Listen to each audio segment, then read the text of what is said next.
시청자 여러분 안녕하십니까? 10월 10일 화요일 KBC 뉴스와이드 시작합니다. 그저께 막을 내린 항저우 아시안게임의 열기가 이제 전남으로 이어집니다. 아시안게임에서 금빛 감동을 전했던 국가대표 선수들이 전남에서 열리는 제104회 전국체육대회에 총 집결하는데요. 49개 종목을 오늘 13일부터 19일까지 목포를 비롯한 전남 22개 시군 경기장에서 분산 개최하게 됩니다. 자, 개막이 사흘 앞으로 다가오면서 체전 분위기도 고조되고 있는데요. 대회를 준비하고 있는 박홍률 목포시장 그리고 고두갑 목포대학교 경제학과 교수와 함께 전국체전의 준비 상황과 목포관광 활성화 방안에 대해서 오늘 이야기 나눠보도록 하겠습니다. 두 분 안녕하십니까? 안녕하십니까. 안녕하십니까. 자, 시장님 이제 시장님 민선 6기 때 전국체전을 유치를 직접 하셨습니다. 그리고 나서 이제 5년이라는 시간이 지났는데 소회가 좀 남다르실 것 같습니다. 자, 전국체전 내일 모레 개막인데 마음이 좀 어떠신가요? 예, 그렇습니다. 민선 6기 때인 2017년도 연말에 대한체육회 전국체전을 목포에 유치하겠노라고 우리 시민들, 목포 또 체육인들이 힘을 합쳐서 약 4만 2천 명이 연대 서명해서 체육회에 신청을 한 바가 있습니다. 그때 18년 초에 결정을 해서 지금 5년 만에 저 준비 과정을 다 거쳐 가지고 드디어 10월 13일 날 개막식을 갖습니다. 또 이 개막식 준비라든가 또 개막식 날 모두 함께하는 분들이 시민들이 거의 60-70%죠. 그래서 정말 감회가 새롭습니다. 아무튼 목포의 큰 경사고 또 목포가 도약할 수 있는 좋은 계기를 만들었다 이렇게 생각을 합니다. 네. 자, 방금 이제 시장님께서도 말씀을 해주셨는데 네. 교수님 이제 목포라가 이제 주 개최 도시입니다. 그럼 목포에도 굉장히 큰 의미가 있고 뭐 전남도 그렇겠지만 이번 체전이 굉장히 큰 행사고 또 목포에 영향을 보일 수 있는 기회가 될 것 같은데요. 어떻게 보십니까? 이번 전국체전은 15년 만에 전남에서 열리는 체전입니다. 목포 개항이 1896년이니까요. 약 1897년입니다. 죄송합니다. 126년 만에 목포에서 열리는 어떤 지금까지 가장 큰 행사라고 할 수 있습니다. 기존 126년 전에 항구도시 목포가 이제는 해양 관광 문화도시 거점으로서 발전을 알리는 큰 계기가 되리라 생각됩니다. 자, 전국의 네. 이제 모든 관심사가 목포 또 전남으로 쏠리는 만큼 이제 발전 큰 계기가 되기에는 이제 의심의 여지가 없어 보입니다. 자, 전국체전 어떻게 치러지는지 궁금하신 분들 많을 것 같습니다. 시장님, 전국체전 이제 큰 줄기에서 어떤 식으로 진행이 되는지 개요를 좀 설명 부탁드리겠습니다. 이번에 제104회 전국체전은 10월 13일부터 19일까지 13일 개막식하고 19일 폐막식을 하고요. 그렇게 해서 약 그 22개 시군에 분산 개최됩니다. 주 개최지가 목포고 목포에서 개막식, 폐막식, 주요 경기 12종목을 하고 나머지는 시군에 분산해서 개최를 합니다. 그래서 우리 전라남도 모든 시장 군수님 또 도민들이 힘을 합쳐서 이 전국체전을 진행하고 있다 이렇게 말씀드릴 수가 있습니다. 특히 이제 또 장애인체전도 언급하고 가야 되죠. 43회 전국 장애인체전은 11월 3일부터 또 8일까지 이때는 12개 시군 38개 경기장에서 개최가 됩니다. 그래서 우리 목포에서는 육상, 수영 또 탁구 이런 인기 종목을 다 저희들이 주로 차지해서 사실은 프레임을 받아 가지고 합니다. 그래서 정말 25개 경기장에서 개최되는데 그야말로 시민들이 여러 가지 많이 함성이 터지고 있습니다. 네. 네. 자, 시장님 그러면 이제 오늘이 화요일이니까 3일 딱 남았습니다. 개막까지 3일 남았는데 오늘 이제 성화 행사도 있었다 그래요. 오늘 어떤 행사들 좀 있었습니까? 공식 성화는 이제 만이산에서 체화를 하는데요.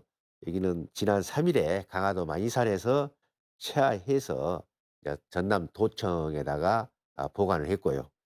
두 번째 장애인 체전은 우리 목포시의 노을공원이라고 있습니다, 명소. 거기서 체화를 해서 그것도 도청에다가 보관을 했었고요. 고흥 지역과 해남 지역에서는 특별 체화로 우리 이제 전라남도가 임의로 해서 행사를 해가지고 거기서도 체화를 해서 갔다가 4개를 갖다 보관했다가 오늘 오후 4시에 김영록 도지사님과 전남 시장 군수들 같이 합해서 또 선수, 또 체육회, 서포터즈, 응원단 모두 다 합한 자리에서 이것을 합파를 했어요. 근데 지금 도청 앞에서는 성화가 합해진 성화가 하나로 헐헐 지금 타고 있습니다. 그래서 이제 이 성화는 22개 시군을 전부 돌게 됩니다. 그래서 147개 구간인데 4일간 계속 봉송을 해서 개식날 13일 날 저녁 그 개막식 때 그때 드디어 마지막 주자가 가지고 들어오죠. 예, 그래서 이제 VIP 또 도의사님 이런 분들이 받아서 드디어 이제 그 전국체전을 알리는 시민의 염원, 도민의 염원이 거기에 담겨져서 활활 타오르죠. 우리 전라남도 도약해라, 또 주계체지 목포, 청년이 찾는 큰 목포 많이 성장해라 이런 큰 염원이 담긴 성화가 활활 타면서 전국체전이 시작이 될 것입니다. 자, 이제 뭐 체전 준비 이제 어떻게 많이 했다, 뭐 서포터즈 이야기도 해주셨고, 또 지금 뭐 목포에서 이제 주로 경기 열리는 것들 준비되고 있는 상황 말씀해 주셨는데요. 그 눈여겨볼 만한 이제 또 시설이 있습니다. 이게 주경기장, 목포가 아무래도 주 개최지다 보니까 이번에 목포 종합경기장이 새로 이제 선을 보이게 됐습니다. 1,000억 원이 넘는 돈이 투입이 돼서 만들어졌는데 명물이 될 것 같기도 하고요. 앞으로 또 관리도 잘해야 될 것 같습니다. 이 주경기장에 대한 활용 방안 또 소개 부탁드리겠습니다. 우리 목포 종합경기장, 그 주경기장이죠. 그거는 우리 맨 처음에 유치될 때부터 계획을 잡아 한 건데 국가 정부 예산이 200억, 전라남도비가 330억, 목포시가 630억에서 1,130억 원으로 사실 건립이 됐습니다. 그래서 목포시 입장에서는 이 재산이 목포시의 재산이 됩니다. 우리 재산을 530억 이상 들여서 받아서 참 목포 시민들로서는 큰 자산이 만들어진 거고요. 또 목포가 이제 관광도시로 도약해 왔는데 이제는 스포츠 도시로 거듭날 수 있는 그런 계기가 됐습니다. 그래서 우리 종합 경기장은 목포를 스포츠 도시로, 스포츠 관광 도시로 새롭게 또 도약하는데 큰 활력소가 될 것입니다. 그래서 이번 경기 끝나고 내년에는 전국 소년체전이 또 목포에서 자동으로 열립니다. 그 다음에 24 내후년에는 대한민국 생활 대축전이 생활체육이 또 거기서 공식 열리고요. 그리고 이제 내년에 같은 경우는 이제 우리 수영연맹 쪽의 얘기를 들어보니까 수영 경기장을 너무나 잘 국제 그 공인에 맞게끔 다이빙 또 경기장이 잘 돼 있어요. 그래서 여기 와서 연습들을 많이 해야 되겠다. 원래는 1년에 한 24번을 그 전지 훈련을 한답니다. 그래서 제가 반절은 목포 와서 좀 하십시오 했어요. 그래서 그렇게 하겠노라고 일단 구두 학담을 받았습니다. 우아람 선수 같은 경우가 이번에 목포에 있는 수영 경기장, 다이빙 경기장에서 계속 연습을 하더라고요. 그런데 그 가서 이제 안타깝게 은메달을 땄습니다만은 이런 유명한 앞으로 도약을 할 수 있는 선수죠. 우아람 선수 같은 경우는 앞으로 계속해서 우리가 볼 수 있다. 이렇게 많이 활용이 된다. 이런 말씀을 드리겠습니다. 자, 방금 이제 시장님께서도 새로 이제 큰 돈 들여서 지은 이런 시설들에 대한 활용 방안 앞으로 많이 활용하겠다 말씀해 주셨는데요. 자, 교수님 이제 내년에도 그렇고 내후년까지도 이제 목포에서 대규모 행사들이 많이 열립니다. 그러면 이제 이런 시설들 새로 이제 예산이 들여서 좋은 것들 뭐 많이 시설들 지을 텐데 사후 활용 방안 이게 또 이제 시민들의 삶과 직결될 수도 있고 삶의 질을 높이는 계기가 될 수도 있을 텐데 어떤 식으로 좀 활용이 돼야 될까요? 이번에 신축된 주 경기장은 노후화된 기존 경기장을 허물고 새로 지은 것입니다. 그래서 기존의 어떤 목포시의 축구 아니 그 체육 수요에 충분히 그 충당될 수도 있고요. 지금 세워진 주 경기장이 목포의 어떤 스포츠 타운, 그러니까 축구센터, 야구장도 있기 때문에 이번 주 경기장이 이제 다른 시설과 시너지 효과를 내서 겨울에 전지 훈련장이랄지 그런 쪽으로 굉장히 많은 기대되고 있습니다. 자, 이제 뭐 이런 행사들이 있을 때마다 많은 돈이 또 투자가 되고 또 시설이 생겨나는 만큼 두 분 말씀하셨던 대로 이제 이런 시설들이 잘 활용되도록 또 계속해서 노력을 기울여 가는 게 좀 필요할 것 같습니다. 대회를 성공적으로 이끌 때마다 가장 중요한 게 이제 시민분들, 지역민들의 참여가 아닐까 싶습니다. 이번에도 응원단 또 자원봉사자분들이 많이 참여를 한다고 해요. 시장님, 이 자원봉사자분들 또 그다음에 응원단분들 어떻게 또 무슨 역할을 하게 되시는지 좀 설명 부탁드리겠습니다. 이런 행사가 성대하게 좀 경사스럽게 잘 끝내려면은 역시 시민 참여가 제일 중요한데요. 시민 사회단체의 대표들 참여도 중요하고 참 고사리 손도 매우 중요합니다. 그래서 이번에는 범시민 추진협의회를 먼저 구성을 했었는데 체전 홍보, 또 손님 맞이, 시민 참여, 나눔 봉사 등 4개 분과에 198명으로 시민 사회 단체장 중심으로 구성을 해서 이미 준비해 왔었고요.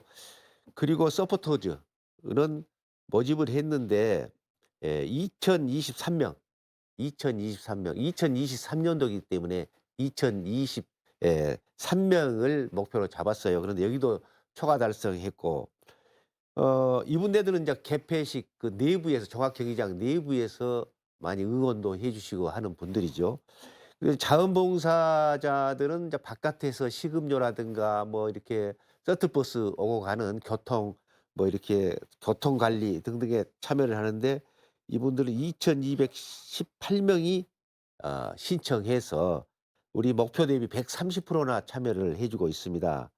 그리고 특이한 것은 18살짜리가 또 이렇게 참여했고요. 또 82세 또 할머니가 참여를 해서 함께하고 있습니다. 아주 독특한 그래서 10대부터 80대까지 이렇게 함께하는 우리 전국체전이 이루어지고 있다. 이렇게 말씀을 드릴 수가 있습니다. 자, 10대 청소년부터 80대 장년층까지 노년층까지 이렇게 참여하는 뭐 목포 시민분들의 참여 열기가 매우 뜨거운 것 같습니다. 교수님 이제 준비 과정을 이제 학계 이제 계속 이제 지켜봐 오셨을 텐데요. 이게 시민의 한 사람으로서 보시기에 이번 전국체전이 좀 어떤 모습으로 치러졌으면 좋겠다. 그러니까 경기 내용 외적으로 어떤 대회가 좀 되었으면 좋겠다 하는 바람이 있으실까요? 코로나19 이후 이어지는 경제 불안이 굉장히 심화되고 있습니다. 그래서 이번 전국체전을 통해 전 국민이 하나 되는 어떤 계기가 되고 다시 그 도약하자는 희망을 갖도록 하는 어떤 그런 대회가 되었으면 합니다.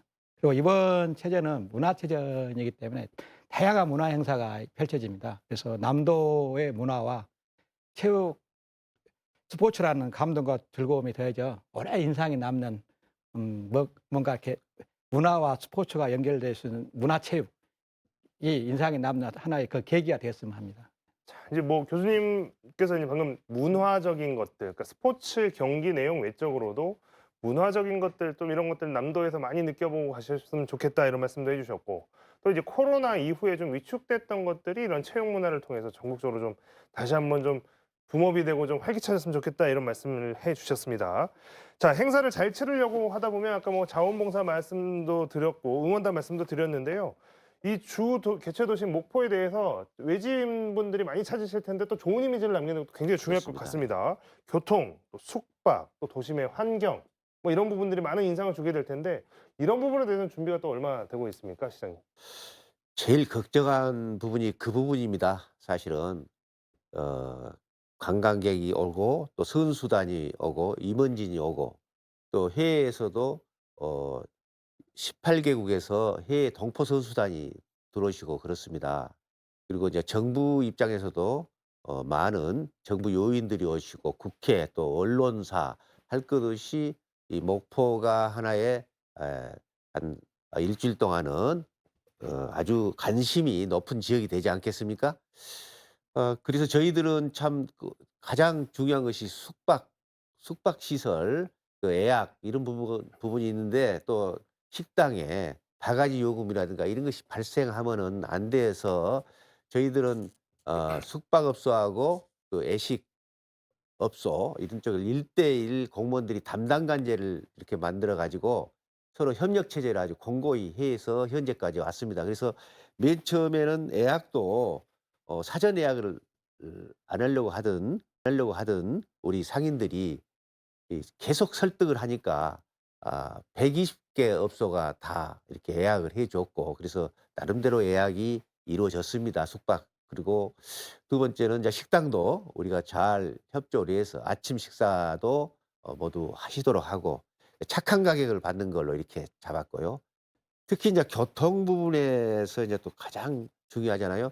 교통이 체증되고 혼잡해 버리면은 그 인상이 매우 또 좋지 않고 도시 이미지가 다시 찾아오고 싶은 생각이 없어지지 않습니까?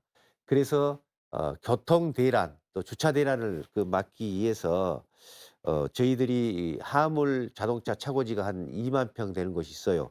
그런 것을 전부 다 임시 주차장으로 만들고 그래서 23개 동이 있는데 23개 동에도 다 나름대로 임시 주차 거점들을 만들어 가지고 거기서부터 종합 경기장까지 전부 셔틀버스 운영을 그러니까 한 30대 이상을 계속해서 시간별로 10분 단위로 이렇게 가동을 하게 될 겁니다.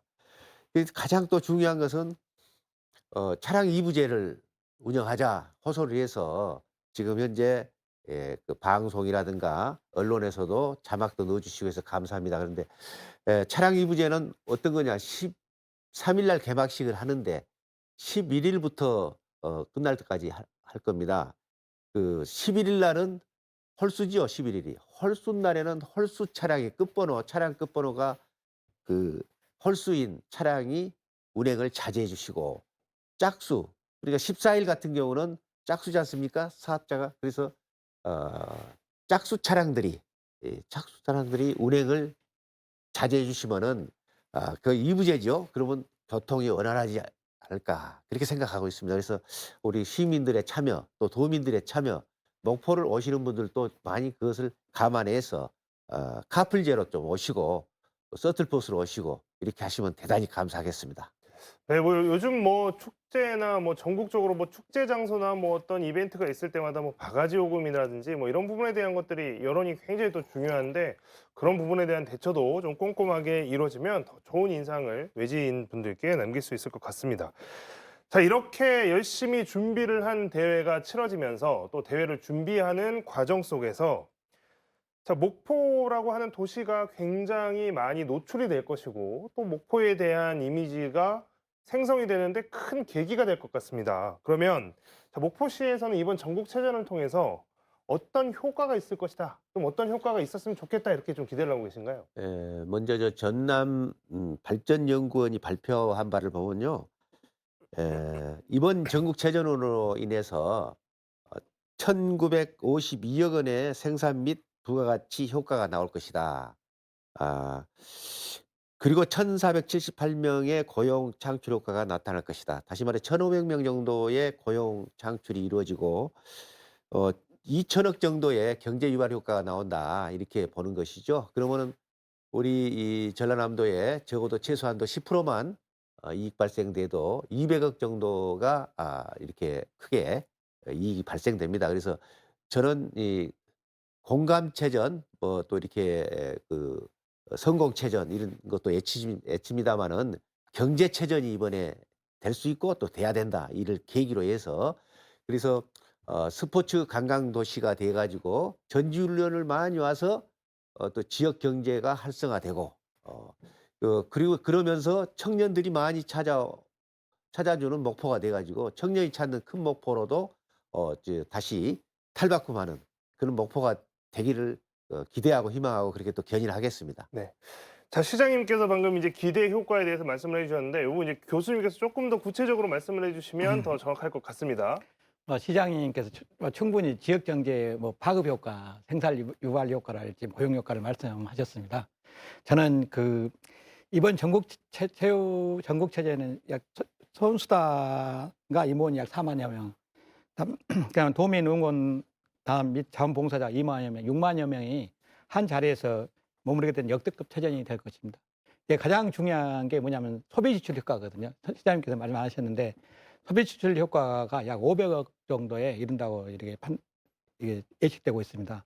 그렇지만 시장님께서 마지막 말씀하신 지역의 이미지 홍보 앞으로 스포츠 관광 도시 목포의 발전을 기대한다 하면 지금 구체적으로 계산되어 있지 않지만 엄청난 효과가 있지 않을까 저는 생각하고 있습니다.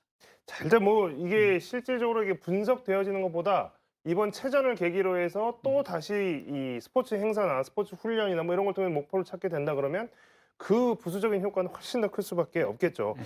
자, 목포를 찾아오시는 분들, 이분들에게 자, 스포츠 경기 말고도 목포가 굉장히 즐길 거리가 다양한 도시다. 이런 것들을 많이 어필할 수 있는 기회가 될 것 같기도 한데요. 자, 시장님 그 전국체전이랑 연계한 좀 어떤 관광 정책들이 있으면 소개를 좀 해주시고, 그리고 또 목포의 볼거리 이런 건 좀 즐기고 가십시오 하는 것들이 있으면 같이 좀 이야기를 해주시겠습니까? 예, 목포는 역시 이제 청년을 중심으로 관광 정책이고 뭐 우리 그 산업 정책이고 지금 계획을 많이 잡고 있습니다. 그래서 이번에는 선수단들이 뭐 3만 명 되는 선수단이 다 청년들이잖아요. 이 3만 명을 대상으로 또 그 관계자들을 대상으로 해서 목포가 청년들이 살 만한 곳이다 하는 것을 이미지 메이킹을 하려고 그렇습니다. 다시 말해서 우리가 해상 케이블카가 3.23km로서 바다를 가로지르고 산을 가로지르고 강을 보면서 다도해를 보는 참 경관이 좋은 그런 명품이죠.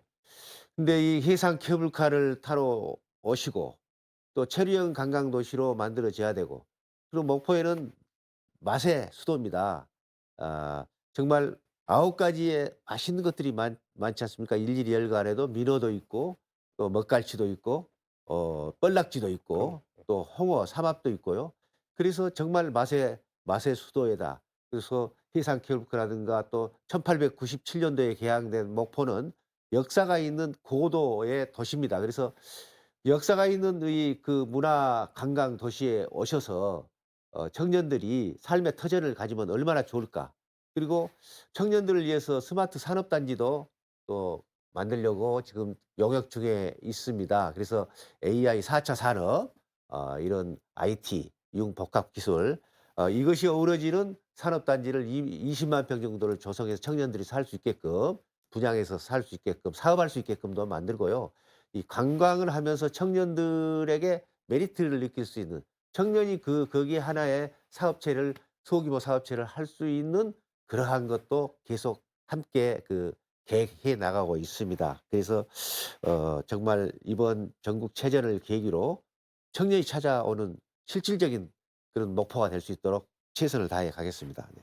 혹시 뭐 이제 시장님께서 개인적으로 추천하시는 이번 뭐 체전 때 목포 찾으시는 분들 이거 한번 즐겨보십시오. 이렇게 뭐 추천하실 만한 볼거리나 즐길거리 있으면 좀 말씀해 주시죠.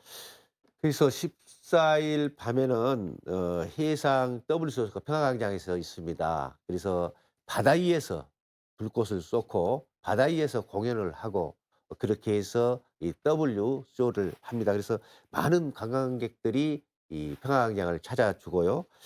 또 북한에 있는 노을공원에서는 드론 나이트 쇼로 해서 밤하늘을 정말 별처럼 멋있게 장식을 합니다. 우리 청춘 또 남녀들이 많이 와서 함께 데이트를 즐겨주시면 고맙겠고요. 그리고 나름대로의 문화재 야행이라 해서 과거의 역사와 근대 역사와 예술, 목포는 예향 목포라고 그러지 않습니까? 여러 가지 예술의 그 향기를 함께 접목한 야행이라는 그런 또 축제가 있습니다. 그것도 만끽하시고 또 목포 자연사 박물관에서는 전통 공예품 나전칠기를 맨 처음 선보입니다. 일제 강점기 때부터 그때 출품됐던 그런 나전칠기가 화려한 나전칠기가 전시가 될 예정이니까 그것도 문화예술을 좋아하시는 분들은 와서 보시고 또 뮤지엄 페어 한국 버스킹도 하고요. 우리 시립 합창단 또 무용단의 시립예술단 공연들이 또 즐비하게 있고요. 그리고 또 20일 체전이 19일 날 폐막하는데 20일, 21일, 21일, 22일은 사막도 그 일원에서 목포항 일원에서 우리 목포 한국 축제가 있습니다. 난영 이난영 선생을 기리는 난영 또 가요제도 있고요. 그리고 특이한 것은 우리가 13일 날 개막식을 하는데 12일 날 저녁 때 우리 KBC가 직접 주관해서 하는 또 공연이 목포의 국립해양대학교 큰 운동장에서 개최됩니다. 우리 KBC가 주관하는 그 공연도 대단합니다. 야간에 하는 개막식 직전 날입니다. 우리 도민들, 시민 여러분, 전국에 계신 시청자 여러분 많이 와서 관람해 주시고 함께 해 주시기를 바랍니다. 네. 자, 교수님 그 앞서 시장님께서 목포에 이제 여러 가지 이 체전 기간 동안 볼거리, 즐길거리 또 이번 체전이 갖고 있는 기대 등 쭉 이야기를 해주셨습니다. 자, 이번 이제 체전이 성공적으로 이제 진행이 되고 나서 그 이후로까지 그러면 이제 우리가 이걸 계기로 동력으로 해서 발전을 쭉 해나가자라고 한다면 어떤 제안들을 좀 하고 싶으세요? 시장님께서 좋은 말씀 많이 하셨습니다. 목포시에는 많은 관광, 자원, 문화 뭐가 굉장히 많습니다. 그렇지만 이제 최근에 4대 관광 거점 도시가 되면서 목포가 굉장히 발전하고 있거든요. 그렇지만 목포의 이미지는 과거의 어떤 해양, 항구 뭐 그런 개념이 강하지만 이제는 시장님 말씀처럼 해양, 문화, 관광, 스포츠라는 어떤 새로운 목포의 도약을 위해서는 목포라는 브랜드를 어떻게 잘 만들 것인가 굉장히 중요할 것 같습니다. 그래서 이번 체전이 끝나고 나면 목포라는 도시 브랜드 구축을 위한 새로운 어떤 그 발전을 할 수 있는 그런 것들에 대한 많은 연구 노력이 되었으면 합니다. 네. 네. 자, 이번 체전의 유산이 계속 이어지도록 반드시 그런 노력도 뒤따라야 될 것 같습니다. 시장님, 그 시간이 없지만 그래도 마지막으로 많이 찾아주십시오 하는 이 말씀, 그 시청자분들 또 지역민분들에게 마지막으로 드리고 싶은 말씀 한 말씀 카메라 부탁드리겠습니다. 우리 22개 시군 주민 여러분, 전라남도 도민 여러분, 그리고 주개체지 목포 시민 여러분, 이번에 전국체전을 성공적으로 개최해서 성공체전, 감동체전, 경제체전, 그리고 생명의 땅 전남이 도약하고 또 주개체진 목포가 도약하고 전라남도 전체가 도약하는 그런 계기로 만들어 갑시다. 많은 성원 부탁합니다. 네. 자, 104회 전국체육대회가 이번 주 금요일인 13일에 개막합니다. 목포 종합경기장에서 개최를 해서 일주일 동안 전남 곳곳에서 이제 진행이 되는데요. 항저우 아시안게임의 열기가 아직 식지 않았죠. 그 열기와 감동들을 선수들의 활약을 통해서 안방에서 다시 느껴보시기 바랍니다. 두 분과의 이야기는 오늘 여기까지 나누도록 하겠습니다. 고맙습니다.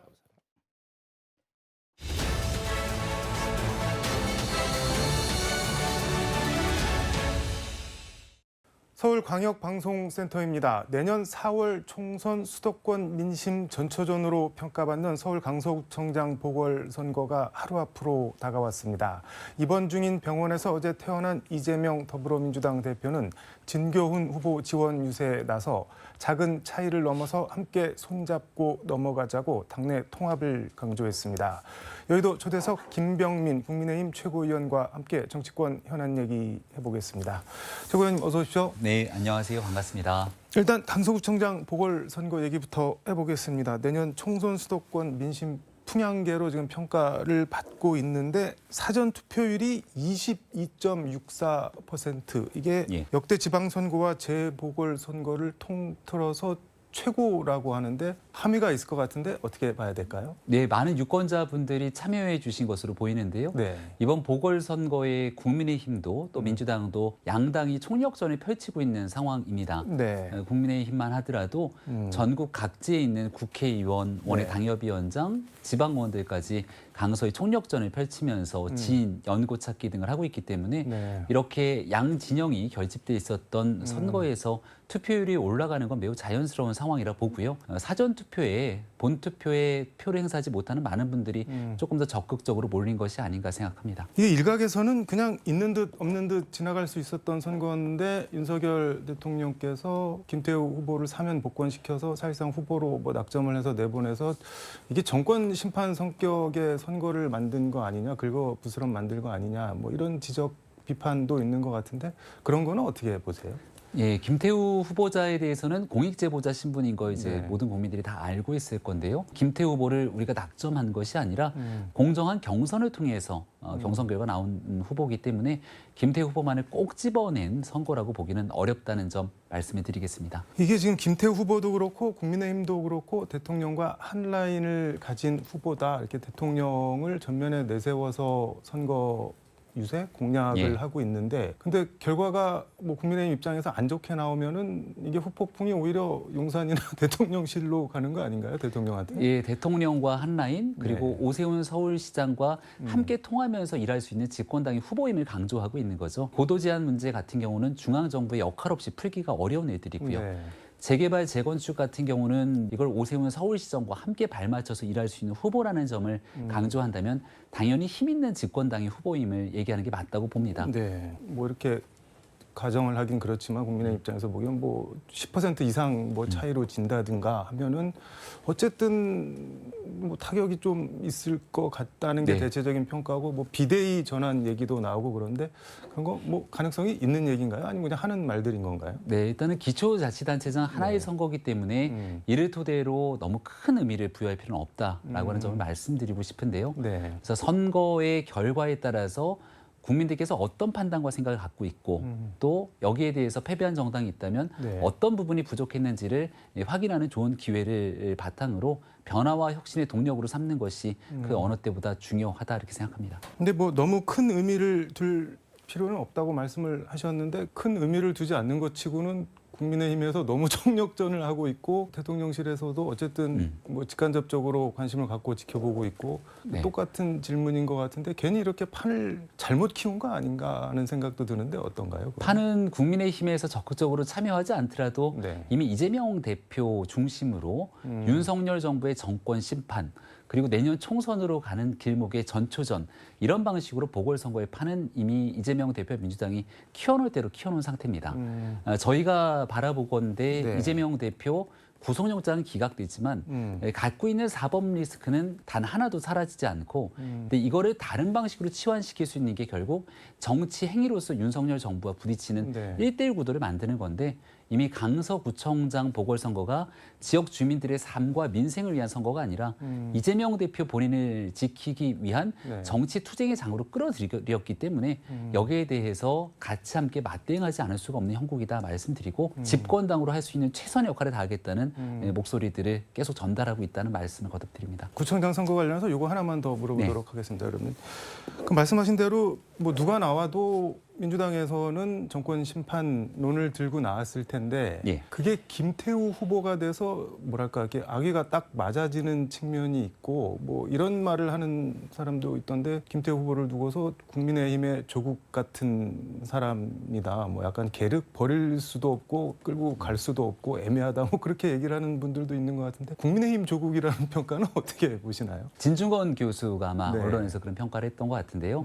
분명하게 말씀드리건대 네. 공익제보자 신분으로서 했던 중요한 역할들에 대한 평가들이 이미 국민적으로 확인이 된 측면이 있다 생각하고요. 파렴치한 범죄를 저질렀던 과거의 보궐선거 원인 제공자와는 차원과 결이 다르다라는 말씀을 드리고 여기에 대한 겸연한 그 선거 활동을 통해서 네. 국민들께 평가받는 것이 온당하다고 봅니다. 내년 40 총선까지 꼭 6개월 남았는데 용산 대통령실 뭐 참모들 총선 출마 러시가 이어지고 있다 뭐 이런 보도들이 계속 나오고 있는데 중앙일보 같은 경우는 뭐 네. 40명 뭐 이렇게 숫자까지 적시를 하고 이게 러시가 맞기는 맞는 건가요? 어떻게 봐야 되는 건가요? 뭐 희망자들에 대한 언급이 있는 것 같습니다. 네. 윤석열 정부에 몸을 담았다는 그 브랜드만 가지고 공천을 받거나 무조건 선거에 당선될 수 있는 일이 현실화되지 않다는 것은 누구든지 다 알고 있을 겁니다. 제일 중요한 건 네. 본인이 갖고 있는 경쟁력 그리고 여기에 대한 그 지역 유권자들의 평가가 함께 맞물려 돌아가야 되기 때문에 정말 새롭고 참신하면서도 경쟁력이 있는 인물들이 지역 유권자들의 판단을 받을 수 있도록 중간 조정을 하는 역할들이 당의 무거운 책임으로 남아있지 않나 생각합니다. 이게 용선 참모들이 출마를 하면은 이제 뒤따라 나오는 얘기가 뭐 윤심, 낙하산 공천 논란 뭐 이런 얘기가 안 따라 나올 수가 없는데 그건 어떻게 보세요? 그게 일방적으로 특정 누군가를 배제시키고 네. 그 자리에 공정한 절차 없이 누군가를 집어넣게 되면 과거에 있었던 공천 파동 등에 대한 문제가 발생할 수 있겠죠. 네. 하지만 지난날 2016년도 새누리당 선거에 옥새 들고 나르샤에 대한 문제 네. 이런 모든 것들이 다 이미 체화되고 있는 이 보수 유권자들 입장에서도 그런 일들을 용인하지 않을 것이고 그런 측면에서 선거에 대해서 과도한 기우들은 말 그대로 기우에 불과할 것이다라는 얘기를 드리고요. 최근에 하태경 의원 같은 경우가 네. 오히려 적극적으로 먼저 부산의 삼선 지역 의원의 지역구에서 지냈는데 네. 여기서 나는 더 이상 출마하지 않겠다. 그러면서 수도권 출마를 선언하지 않습니까? 결국은 나와 우리 정당 모두에게 도움이 되는지를 이 하태경 의원처럼 찾아서 만밀에 돌아가게 되는 최적의 해가 곧 찾아질 거라고 저는 생각합니다. 말씀하신 박근혜, 김무성 당시 옥새 들고 나르샤 이런 일은 절대 없을 거다 그런 말씀인 네. 건가요? 공천 파동으로 인해서 네. 국민의 눈살을 찌푸리게 하는 정당은 반드시 필패하기 마련이고요. 지금 현재 민주당의 상황이 네. 과거에 있었던 그런 길과 비슷하지 않습니까? 음. 최근에는 수박, 당도, 간별까지 나오면서 네. 정말 국민들을 아연실색하게 만드는데요. 민주당이 점점 분열의 길로 걸어가고 있을 때 네. 국민의힘은 통합과 혁신 그리고 국민들의 눈높이에 맞는 길로 걸어가기 위한 부단한 노력을 할 거라는 말씀을 거듭드립니다. 이게 근데 좀 살짝 거꾸로 보면은 김무성 전 대표 같은 경우는 뭐 별명이 무성대장이라고 할 정도로 약간 강단이 있고 캐릭터가 센 분이셔서 박근혜 대통령에 반대를 해서 거기 그렇게 공천 못 주겠다 하면서 당대표 직인을 들고 이른바 나르샤를 한 건데 지금 김기현 대표 캐릭터는 뭐 그런 게 아니고 윤석열 대통령 캐릭터도 박근혜 전 대통령이랑 좀 다르고 하니까는 그런 측면에서 오히려 옥새 들고 나르샤가 없으면은 결국 윤심이 뭐 반영이 되는 거 아니냐 이렇게 볼 수도 있을 것 같은데 그건 어떤가요? 저는 김기현 대표 바로 네. 옆에서 한 6개월 정도 기간 동안 최고위원으로서 김기현 대표가 정당을 이끄는 리더십을 바로 옆에서 함께 목격하고 네. 또 함께 일을 하고 있는데요.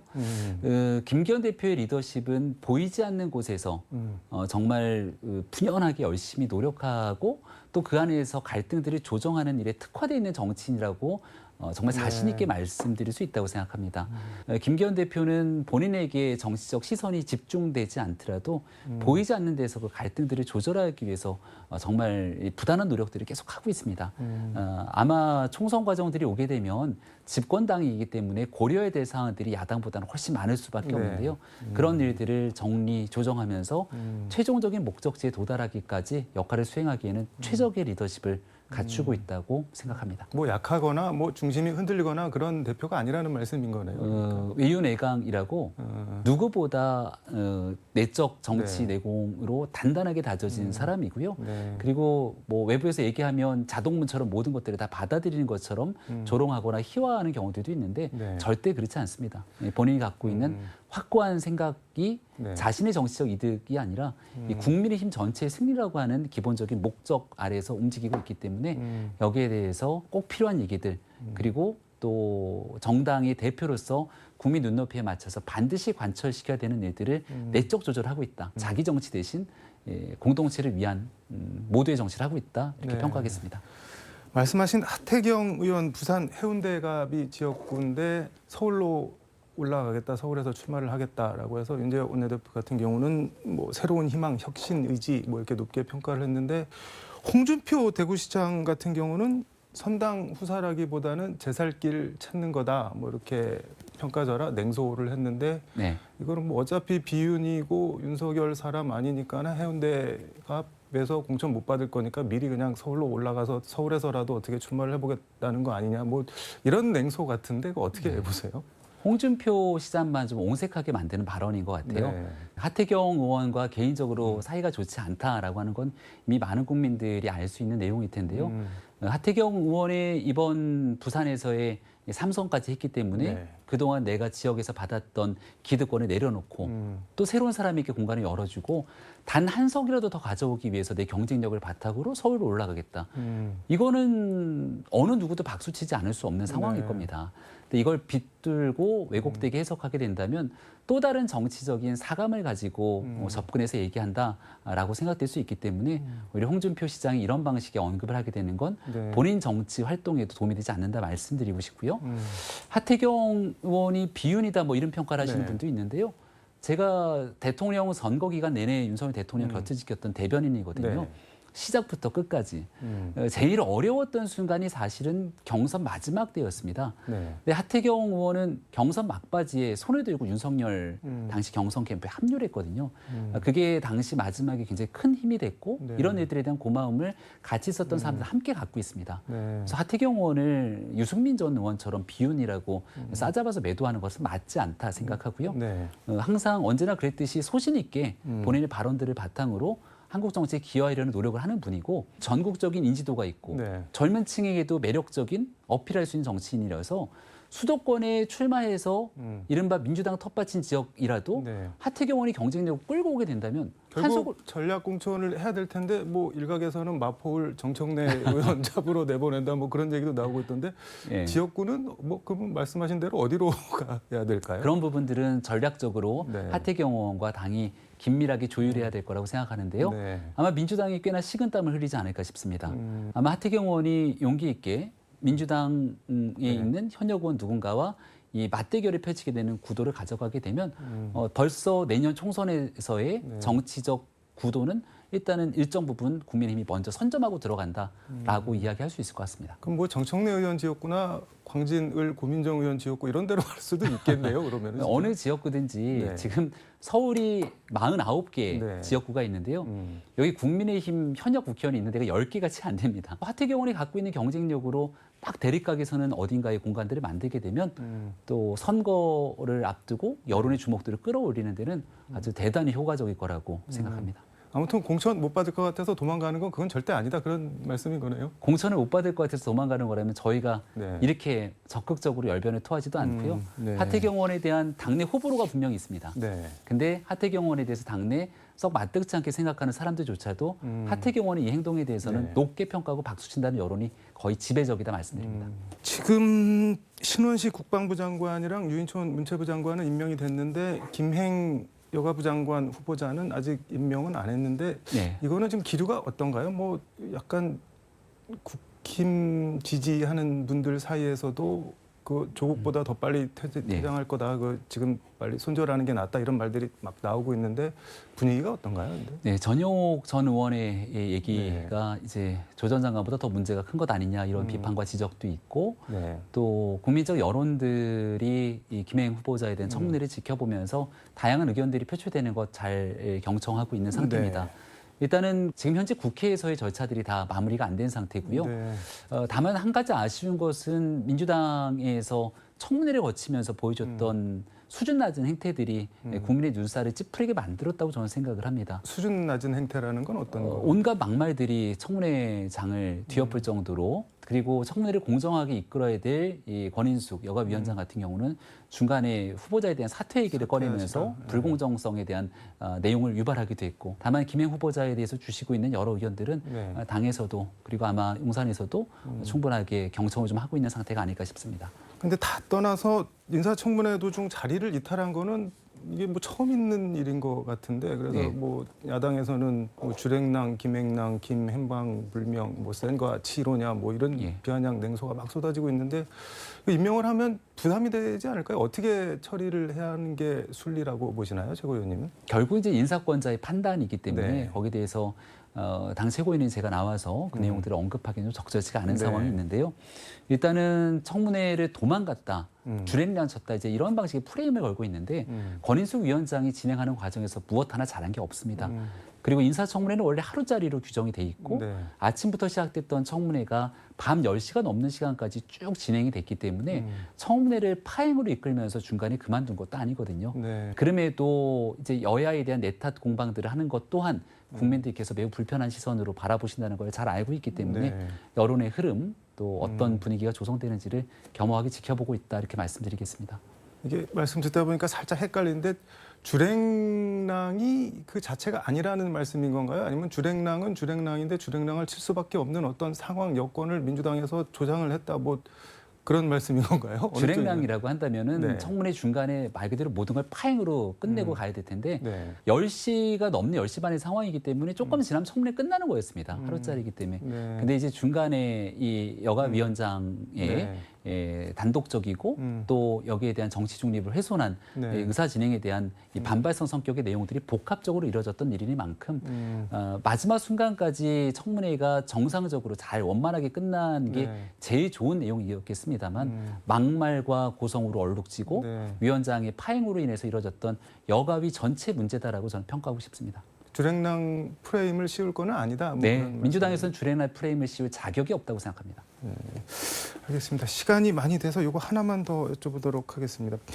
이재명 대표가 어제 퇴원을 했는데 진교훈 강서구청장 후보 지원 유세에서 우리 안의 작은 차이를 넘어서서 거대한 장벽을 우리 함께 손잡고 넘어가자 이렇게 단결 단합을 강조했는데 통합 행보로 갈 걸로 보시나요? 아니면 뭐 말은 저렇게 해도 친정 체제 뭐 강화하지 않겠냐? 그래서 이재명 민주당 만들지 않겠냐? 그렇게 보시나요? 어떻게 보시나요? 네, 면피성 성격의 발언이죠. 선거를 앞두고 있는 이재명 대표가 정령 통합에 진심으로 관심이 있고 그런 통합을 실현시킬 의지가 있다면 가결파 의원들에 대해서 이거는 민주주의 체제에서 당연히 국회의원 한 명 한 명의 투표권일 뿐 문제 삼지 말아라. 네. 그리고 수석 최고위원 정청래 의원이 역할 분담이라도 하듯 가결파 색출 등에 대한 강력한 주장들을 펼치고 있는 상황들에 대해서 이재명 대표가 정청래 최고위원은 잘못됐다. 이런 일들 하지 말아라 경고를 해야 되는데 어디에도 그런 일은 보이지 않습니다. 그러니까 이재명 대표가 앞으로 추진해 나갈 상황들은 과거 이재명이 민주당을 만들겠다고 했던 그 길을 더 공고히 해나갈 가능성이 높다고 생각하고요. 만약에 적정 수준의 조정이 필요하다 생각됐다면 지난날 이 체포동의안 가결 이후로 박강원 원내대표와 원내 대변인단 등 이른바 비명계원들을 대거 내보내고 그 남는 자리에 친명계 의원들을 전면에 내세우는 일들은 하지 않았을 거다라고 생각합니다. 알겠습니다. 어쨌든 여당 입장에서는 내년 총선 특히 서울은 쉽지 않은 선거가 될 것 같은데 요즘은 광진 갑이 지역구인데 분위기는 어떤가요? 내년에 국회에 입성하실 수 있는 건가요? 어떤 건가요? 예, 겸허하게 낮은 자세로 지역 구민들을 만나기 위해 최선을 다하고 있고요. 서울이 25개 자치구가 있는데 한 10년 넘는 기간 동안 구청장이 몇몇 곳을 제외하고는 거의 민주당 소속이었습니다. 근데 무려 12년 만에 광진구도 이제 국민의힘 소속의 구청장이 탄생을 했고요. 서울시장 오세훈 시장도 마찬가지고 또 윤석열 정부와 함께 낙후됐던 지역들 한번 뒤바꿔 볼 수 있는 정말 절호의 기회가 왔다는 판단 아래 그래도 많은 기대감들을 갖고 계십니다. 정치, 정쟁에 이제 쌓여서 민생을 도외시하는 상황에 대해서는 국민들께서 누구도 좋아하지 않으실 거라 생각하고 국민의 삶을 개선하고 지역을 발전시킬 수 있는 일에 최선을 다하면 좋은 결과가 있지 않을까 생각합니다. 알겠습니다. 오늘 말씀은 여기까지 듣도록 하겠습니다. 고맙습니다. 네, 고맙습니다. 지금까지 서울광역방송센터에서 김병민 국민의힘 최고위원과 함께 전해드렸습니다.